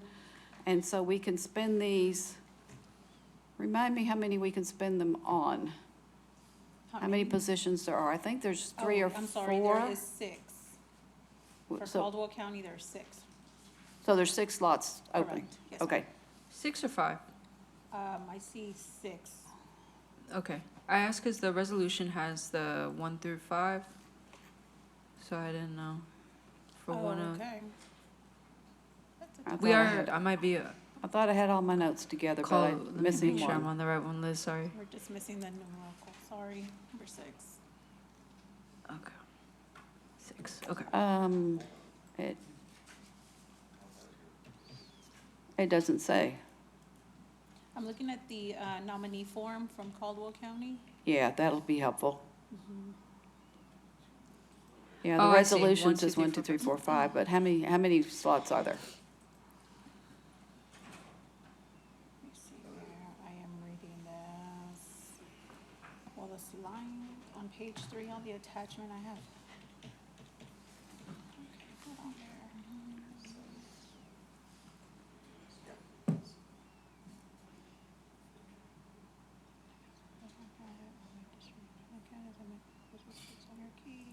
Five candidates. Okay, so that's why the resolution has 5.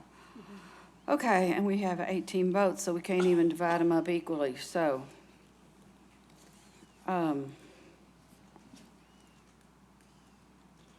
Mayor, do you serve on this? No, this is Caldwell. Okay.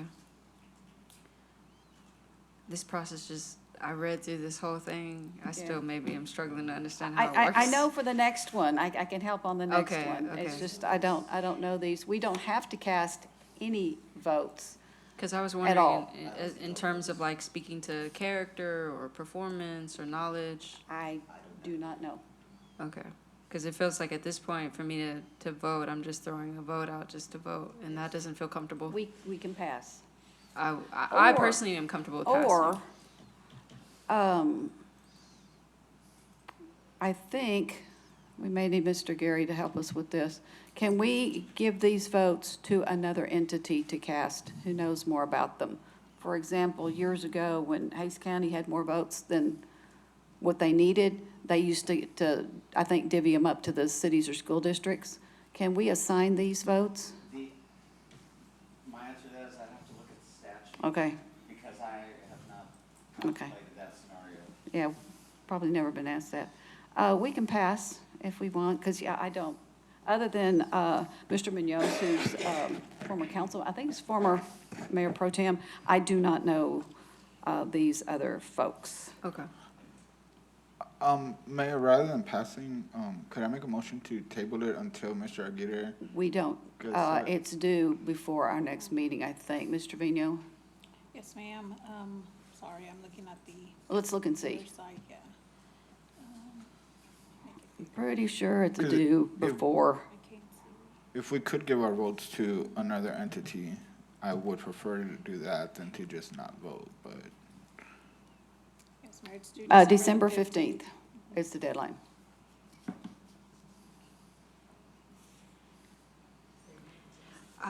I hear you on like waiting for some more time for more information. I definitely share that. Giving votes to another entity though is probably not something, We still don't know. yeah. And it's like even making the decision on which entity, you Right, I know. was going to say, the next thing would be to Yeah. decide which entity. Because then you're not only having to know the character of the people we're nominating, but the character of the people that we're giving it to, so. Yeah, the deadline is the day before our next meeting. Okay, well then I guess we could pass. We can pass. Do we need a formal motion to do that, or just no motion to take action? You will wait to, We're going to pass. okay. And we can't wait till the next meeting, because the deadline is the day before our meeting. Just, no motion? If there's no motion, I think you should make get some consensus that you're not gonna move forward. I move that we will not cast votes in this election. Second. Okay. And so let's vote on that. Okay. Ms. Garza? Thank you. Mayor Houston? Yes. Thank you. Yes. Mr. Scott? Aye. Mr. Mendoza? Yes. Mr. Lorenzo Gonzalez? Aye. Mr. Rodriguez? Aye. Mr. Saul Gonzalez? I'm trusting my colleagues, yes. Okay, motion passes 7-0. All right, now we're on to item 17. Consider approval of Resolution 2025-228R, casting the city's 152 votes for one or more candidates to serve on the Hayes Central Appraisal District Board of Directors for a 3-year term commencing on January 1, 2026, and declare an effective date. Okay, on this one, I know more about. I sit on this board, and there are 2 places that are open. Nominated were Jeffrey Alstock. Mark Jones was nominated, but he's already on, and his term does not expire for another year or 2. Nora Puente is on the board right now, and then Andrea Justice was nominated, and I forget by whom. I understand she is the spouse of someone else who is already serving on this board. I can tell you that Jeffrey Alstock and Nora Puente, they're good members, they show up, they participate. So I would suggest we split between those They split the vote. 2. Which would be 76 each. That's my motion. I trust you. I'll give Mr. Mendoza the second. Any other thoughts? Okay, then we'll vote on that. Clearly, that would be 76 votes for Jeffrey Alstock, 76 votes for Nora Puente, and Mark Jones is really not up again, so that not in play. All right, Mayor Houston, Aye. Mr. Scott, Aye. Mr. Mendoza, Aye. Mr. Lorenzo Gonzalez, Aye. Ms. Rodriguez, Aye. Mr. Saul Gonzalez, Ms. Garza. Aye. Motion passes 7-0. All righty, we're going on to number 18. Discuss, Oh, sorry. discuss and consider appointments to fill vacancies on the Cemetery Commission and provide direction to staff. I have somebody is what I was trying, sorry, Liz. Robert Moore. Okay, And this individual, just to give my rationale, they have both their parents buried in the cemetery. So I feel like may add an additional level of heart. I think he served before, Oh, I okay. think. Not that that's a bad thing, just, and then, anyone else? They have 2 slots. Mhm. We do. We had 3 people. Deborah Thomas also had a good application if She did? we needed to. All right. Are there any other nominees? If not, that's 2 for 2, and we can vote aye or nay. All right, Mr. Scott, Aye. Mr. Mendoza, Aye for both, yes. thank you. Mr. Lorenzo Gonzalez, Aye. Ms. Rodriguez, Aye. Mr. Saul Gonzalez, Aye. Ms. Garza, Aye. Mayor Houston. Aye. Motion passes 7-0. We've already done 19, now we are on item 20. Hold a discussion regarding the possibility of refunding to the owner of Jorge's Mexican Restaurant at 2550 Hunter Road the application fee for a distance variance associated with the conditional use permit to serve alcoholic beverages at this location and provide direction to staff. Who wants to explain this one? Oh, Mr. Soto is here. Thank you for being here. Yeah, of course. Good evening, David Soto, Planning Manager. So I just wanted to provide a recap. So Jorge's Mexican Restaurant, which is located at 2550 Hunter Road, received approval on the conditional use permit and variance by P&Z at the October 28th meeting. If a business is having on-premise consumption of alcohol, they should be a certain distance from single-family residence, church, public or private school, or public hospital. Jorge's Mexican Restaurant is located within 300 feet of a public school, and so the code mentions that if it is within 300 feet, a variance is required. And so, per the code, variances are separate from the conditional use permit, and just to kind of provide some fees that they've done, the applicant paid $765 each year. That typically covers staff time and analysis. There's personal notices that are required per the Land Development Code, and a public hearing and technology fee. The CUP fee also is the same price. And then obviously, please note that both fees have been updated with the schedule of fees that were recently adopted. Those fees are going up from $750 to $803. I've done some homework on when they have been paying. There's been a lifetime of different businesses on there. Latin Kitchen Bar, another Mexican restaurant, Tres Hermanos Restaurant. There was variances back in 2021. It started going every year. So it looks like every year they were paying the price or the fee. And so, I do have a couple options that we could look at, but I'm also just here for if you have any questions for staff. Did you say this has been annual only since 2021? That's correct. I thought it was always annual. What was it previously? It was, I have the whole timeline here. So again, at El Jefe Mexican Restaurant, Comal, Latin Kitchen Bar, Tres Hermanos. It was VR, 2021, 23, 24. And then before that, there was a variance in 2013 and a variance in 2017. Okay. So I'm not sure, and I've looked at, I wasn't here at the time, but I did look at the Land Development Code to see if there was a code amendments that were made or a justification that was different, and I couldn't find anything. But again, that's when they started the yearly, was 2020. Yeah. I just have But the a- thing is, it's the same, because I'm the one that, when this came out, put on the agenda. It's the same, it's basically the same, and correct me if I'm wrong, please, Mr. Soto. It's the same place. The notices go to the same people, correct? So they're paying kind of twice. And so I hope that y'all noticed in your packet that the next item is to handle this in a different way. But this one is simply to waive just it's not a variance, So it's a variance or a CUP fee. but it's not the alcohol CUP, it's the other one. It's the distance one. variance, yes. Yeah. And that's, I think we maybe have waived that before for previous different businesses that have been there. And so I'm hoping that this is really not any more staff time to do the distance CUP in addition to the alcohol CUP, or at least it's not like 2X. So anyway, it's to waive this one, and then you'll see what I've got on the agenda for the next one. Mr. Soto, you said you had some alternative or some other options. What were some of the options? I do see in the background information on the actual agenda item, the opportunity to either adjust or refund.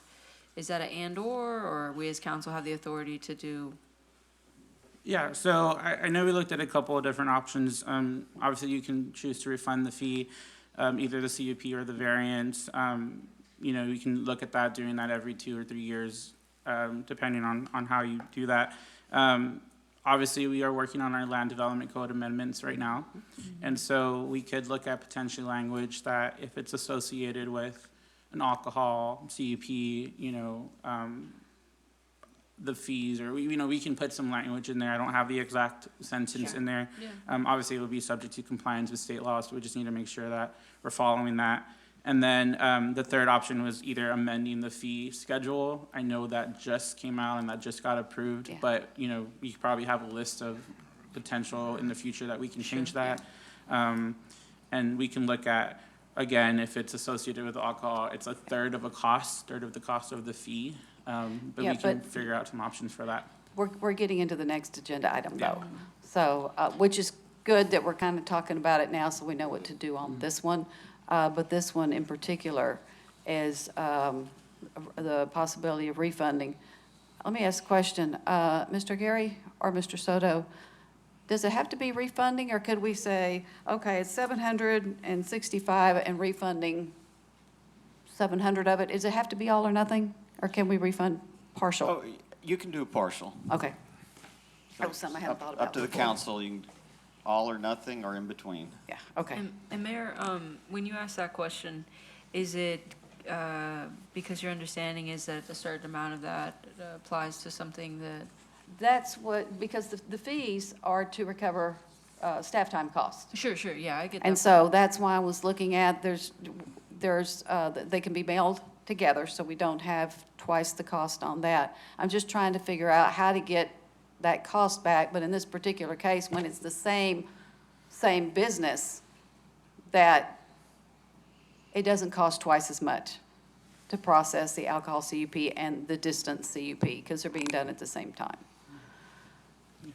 So is there, we need to keep $65 and refund $700? What are your thoughts? What is the extra work for just the distance CUP when you're doing the alcohol CUP anyway? Because they're always going to be together. Yeah, so really, I mean, I've looked at kind of the difference, and, I mean, again, it's the staff report, the analysis, I mean, it's really the same thing as a CUP. Yeah. I think the CUP even requires a postage sign, and we've already we already Right. discussed that, but it is really the same, and it also includes a technology fee for my permit now, Yeah. so it is very similar. Okay. All right. Thank you. So, Mr. Juanjo Gonzalez. So 2 questions. One, are the 2 notices required to be sent separately? Like, can we not just combine it into a single notice? I know we sent it, I believe for Jorge's, we sent them separately. I believe I might need to refer to legal, to see if there's anything in state law where we could potentially put them together. I was thinking just do them separately, but put them in the same envelope. Oh, gotcha, okay. Then I think we can definitely do that, where it's 2 separate letters, maybe go in the same, but again, I just want to make sure we're in conformance with state law. Let's check with Mr. Gary. I think he's, Yeah, the only difference would be if the notices for each have a different time period, and I'm not aware that they do. or assume- different Radius, radius. but short of that, yes, I think there are a number of ways these could be consolidated. Yeah, but if you're mailing to the wider radius, Yeah, putting some separate in the smaller radius doesn't cost more money. right. So we just have Okay. to explore creative Okay. ways. Mr. Gonzalez, did you have anything else? Yeah, because the reason I was asking that is, while I do appreciate staff time, I think one of the most expensive parts of it is actually the postage cost. So that's why I was more worried about, can we send it together, either 2 letters in one envelope or a single letter that addresses both issues? And then to the more immediate thing, do we know what of sending this out, how much we spent on postage specifically? Or? No, I do not have the estimate for that. I know we did some analysis for the notices, and I can't find that remember what we figure out the cost for the postage. I do say that it is 200 feet for the variance versus 400 feet. 400. So I did find that. Okay, thank you. Because the 400 we have to do, so, okay. And then I had a question, and I don't know if you have the answer to this, but going back to the why it switched to 1 year, is it because, or I guess, let me back up, is this variance tied to the CUP, the actual alcohol CUP? So if the alcohol CUP were to have been approved for 3 years, would they not have to do this, or do they still have to do this every year? Yeah, so land development code says subject to a yearly review, so it is a 1 year. In this particular case where you've got folks that are selling, actually, it's not even within 3, they're like, their back property lines are together, correct? And it's a soccer field, some kind of sports field back there, and there's a chain link fence all the way across it, so it's highly unlikely somebody's going to get over into that area, but they don't meet is it 300 or 1,000? The 300. 300-foot limit. But it's because of the uniqueness of this. There's also a requirement they have to put some statement on their menus, say, be aware that, you got school kids nearby. And Yeah, they have to accommodate any users, and then I know that we do look at their percentage of gross taxes to make sure that they're following the applicable code.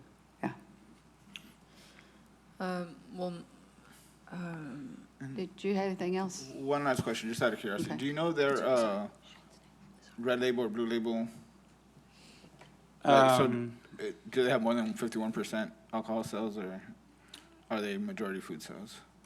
I think let me see if I have that on, but they were majority food. Okay. Mr. Scott? I was curious, how many people in the planning department are paid hourly? We do have, I believe there's three or four salary, and then the rest, Hourly, about 10. about 10. Are these the people you're factoring the time it takes to go out and do this? Pretty much. We do have our technicians that are working on notices, and then our planners that are, providing the But- analysis. Even if they're salaried, And they're, this is just 1 year, right? That's correct. It comes back every year. This one, as far as the one reimbursement, is only for 1 year, right? Yeah, yes. it's for this It's past. for this past previous, action. That was it, thank you. Was there any What? opposition at all? Mr. Gonzalez, turn your microphone. And then Ms. Rodriguez was actually next. Got it? Go ahead. It's okay. Go ahead. Well, thank you. Yeah. Go ahead. Was there any opposition letters or in favor of? or- No, we sent out personal, we sent everything we needed to send per state law, and we have not received anything. Now, what comes first, the TABC license or the CUP? The CUP would come first. And then they would give them the okay? Yeah, they'll submit like a application if it's new, or they'll submit proof that they have their permit with TABC. Right. You'll see that kind of typically for a conditional use permit, but, And they TB do their inspections every year or randomly? You're as far talking as about for restaurant inspections? TBC or what? TABC, Oh, yeah. I do not know the That's answer okay. on that I one. was just curious. Yeah. All right, well, thank you. Yeah. Just okay. two small questions.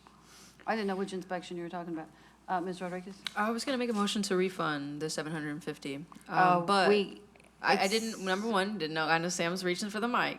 I didn't know what process, because when we talk about adjusting or refunding, I also know that, I know this is just discussion, but I know you had mentioned potentially adjusting that amount, and so I just wanted to give you the. I was asking if we could, we can't do a motion, but out of today's discussion, if we say yes to any way of this, then it will come back on an agenda, perhaps even on consent, to actually refund that fee. Yeah, I guess I should have worded it as intent to, to motion to refund. there's a- But the reason, sorry. Just a couple of things too. If you put it on consent, then tonight you would have to recommend the amount you want to come back. If you want to have that debate on the amount at the next meeting, you could just put it on for action, but that would have to be on the non-consent. So those are Okay. your options. Well, it's going on for action based on what council says tonight under discussion. Because I also wanted to allow staff time, obviously, if there's an inability for some reason that we can't do the full amount. But I just wanted to show intent already that that's where I was leaning towards. With the understanding that you were also working through some figures in your head.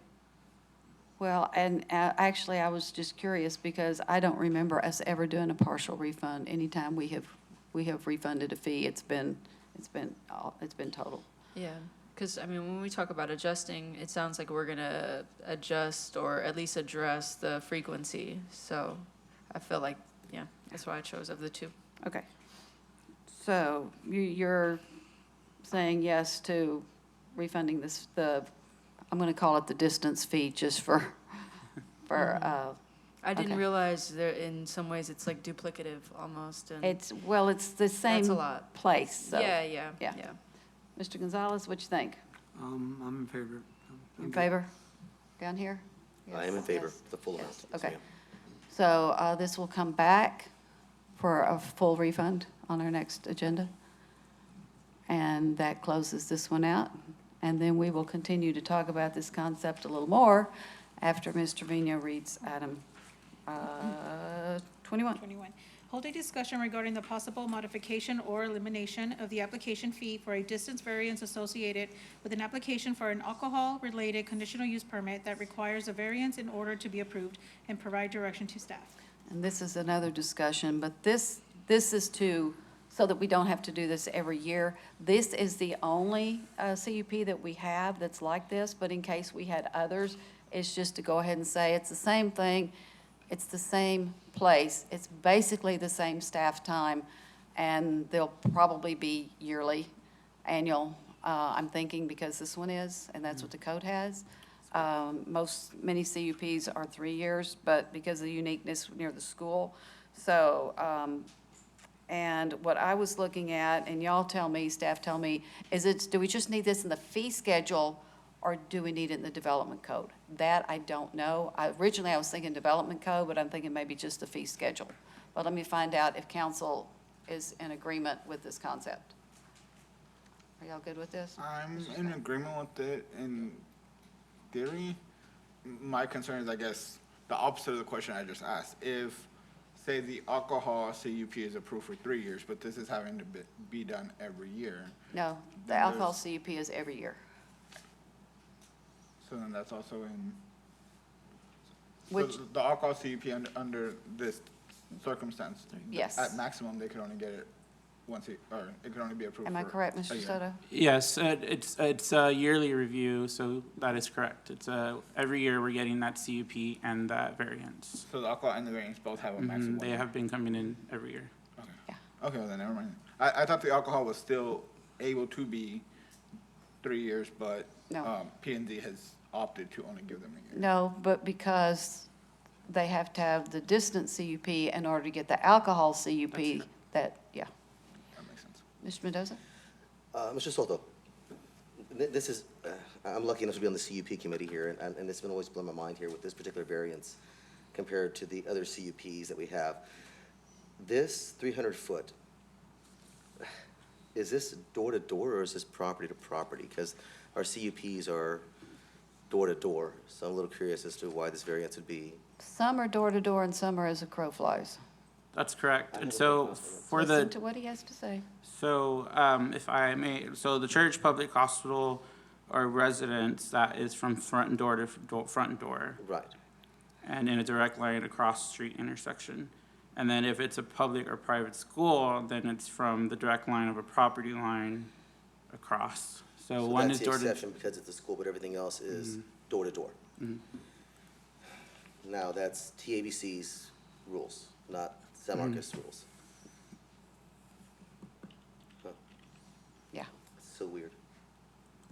we didn't make that rule. I know. We're abiding by the rule. So that's where we are. Yes, ma'am. What do y'all think? Move forward with making this a more Yeah. permanent fix? I'm hearing Mr. Scott say yes. Mr. Gonzalez?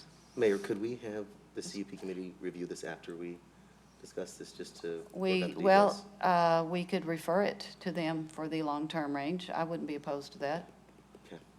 I'm gonna come back with the same thought, but Sure, I just want to make sure that because we have some P and Z members that are on that committee as well.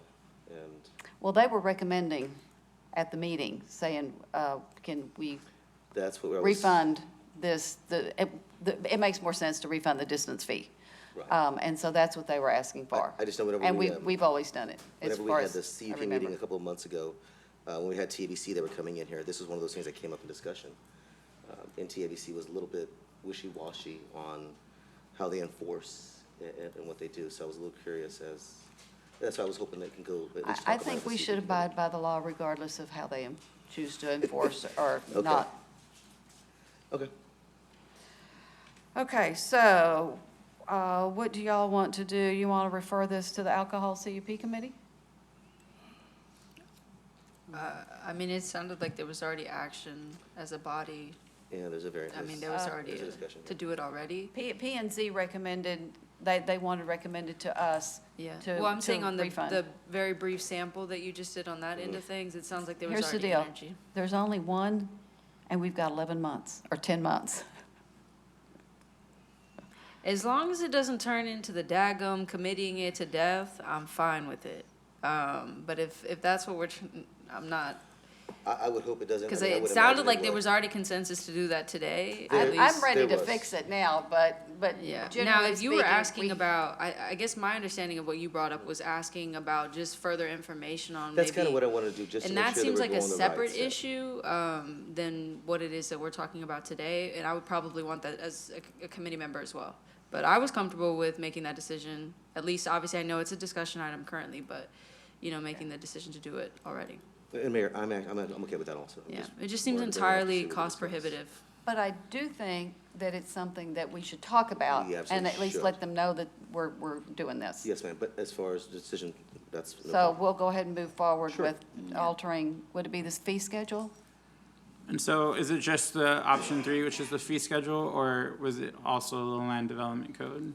I don't think the land development code addresses the fees. That was my first thought, but when I got to thinking more about it, it's just the fee, so maybe the fee schedule, which is an easier fix. That's correct. My understanding is most of the permits in the development code actually don't cite to the price of the permit. They do that through the fee Well, I don't think ordinance. it also doesn't say you have to pay for both. It just says you have to have this fee, and then there's a process, and then there's a fee schedule. And obviously, just for good measure, we can look at both, and if it is referenced in any manner, of course, we can address both with the amendment. But for the I land don't think development it's- code, that really needs to go We're into public hearing and all pre-authorization, that. go to P and Z, and go in with all the others that are Yeah, I don't think it's, spinning in the centrifuge right now. I Okay, don't think it'll be a problem. okay. So everybody's good with doing this, doing it, I'm gonna say now, and that means not waiting. Putting it on the list for the CUP committee. It's going to be a complete waiving of the distance CUP fee, and we'll see if it comes back land development code. It's gonna have to come back in the fee schedule, I think. Yeah. And maybe the other, and we'll await what y'all say. Okay. Yeah. So, And, we're all good with that. Yeah, and Mayor, just about Ms. Garza, there was a technical issue, so Yeah. she might not be able to make it back Okay. before we end, but All right. yeah. But thank you for bringing this on the agenda. I know we had just got the email, Mayor, so thank you for being so quick about it. Yeah. Thank you to Jorge's. Y'all have amazing food. If you haven't tried it, go try it. Plug. And Mr. Soto, this is the first time I've had the opportunity to have, and you've done a great job, so thank you. Yes, good job tonight, thank you.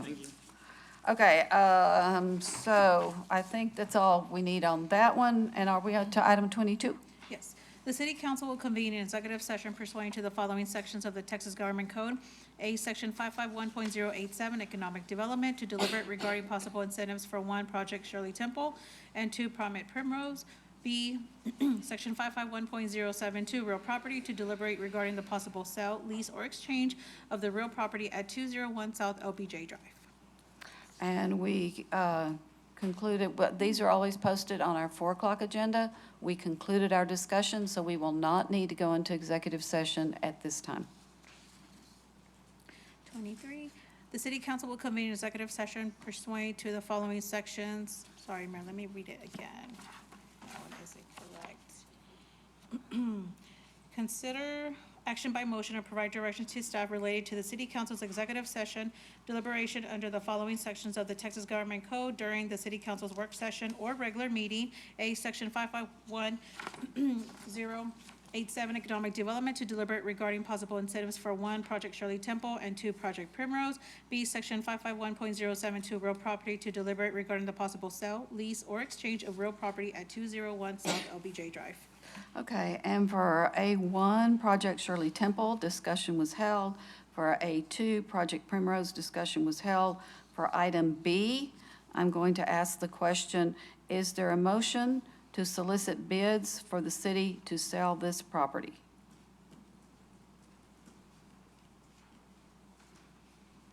There being no motion, we will move on to our next item, which is question and answer session with press and public. I don't believe anyone was signed up. Is that correct? That's correct. Okay, then there being no further items on our agenda, we will adjourn at 8:13. Let's write that down.